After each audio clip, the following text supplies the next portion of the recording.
Welcome to Moonlight Theater, a place where every night magic lives and sometimes lingers longer than it should. Tonight, the renowned magician Alastair Moon prepared for his grand finale, his last public show before retirement. The final act was simple. He would vanish into thin air, leaving only his top hat behind. But when the smoke cleared and the cheers died down, Alastair Moon was truly gone. Was it a stunt gone wrong? Or had someone used the chaos to make sure he never came back? Initial searches revealed no trace, no hidden trap doors triggered, no footprints beyond the stage wings, only a broken safety latch beneath the center stage. A clue, or a cover-up. 3 suspects, 3 motives. Only one truth waiting to be uncovered. People think theater magic is glamorous. It's not. It's broken sets, bruised knees, and working 16-hour days just to hear some prima donna bark orders. You ever lift a grand piano onto a rickety stage platform while a magician screams that you're ruining his vision? That was my Tuesday. Alastair? He blamed me for everything. Wrong hat? My fault. Late cue? My fault. Pyrotechnics too early? Definitely my fault. And you know what?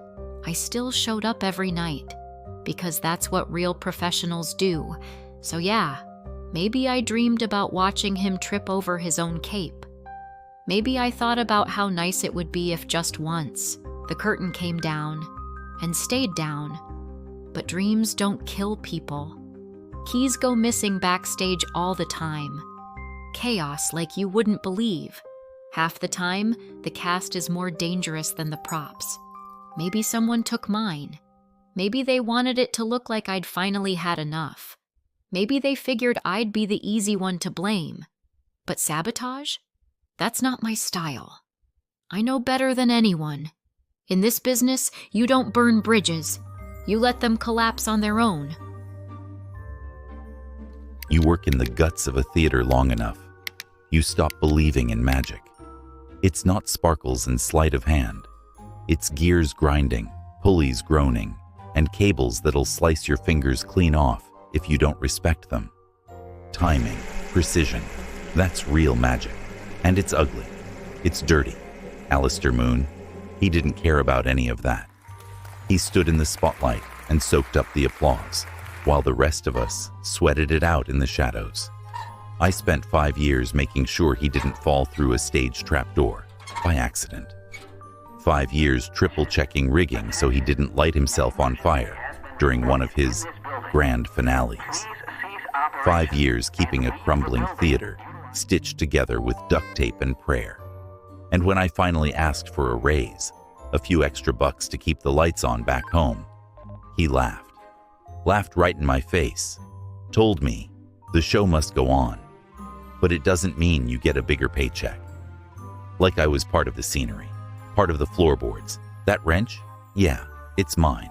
Same wrench I've used to keep his little smoke and mirrors empire standing. But sabotage? No.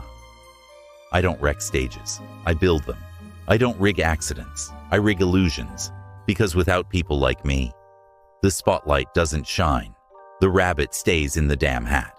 And the magician, he falls flat on his face. Tools can be borrowed, grudges too. But a broken stage tells a story, if you know how to listen. Every assistant dreams of becoming the magician. You stand in the wings night after night, practicing the same smile, the same bow, the same applause you'll never hear. Alastair said he'd pass the torch when the time was right. Funny thing about promises in showbiz, they vanish faster than rabbits in a hat. He liked having me around. Someone eager, someone expendable. I wasn't trying to replace him. I was preparing. I practiced after hours under the dead lights. I worked on my timing, my stage presence, my disappearing act. I kept the contract tucked away like a secret dream. Just in case. Not to push him out. Just to be ready if he ever stepped aside. I never wanted to hurt him. I just got tired of waiting for permission, waiting for a chance, waiting for someone else to say, "You're ready now." Maybe I rehearsed too much. Maybe I hoped too hard. I didn't sabotage the trick. I just didn't imagine that when the curtain finally fell, it would fall on me too. Hope can be a dangerous thing, especially when the curtain rises and reveals the cost.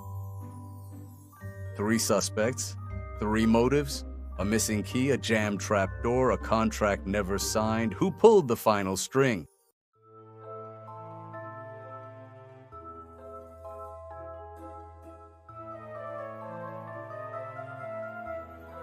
It was Penny Day. Desperate for her own moment under the spotlight, Penny tampered with the trapdoor mechanism, hoping for a harmless accident that would force Alastair into early retirement. But ambition is rarely harmless. Alastair was trapped for hours. Penny's career, gone, faster than any magic trick. They say the show must go on. Some people just forget who's pulling the strings behind the curtain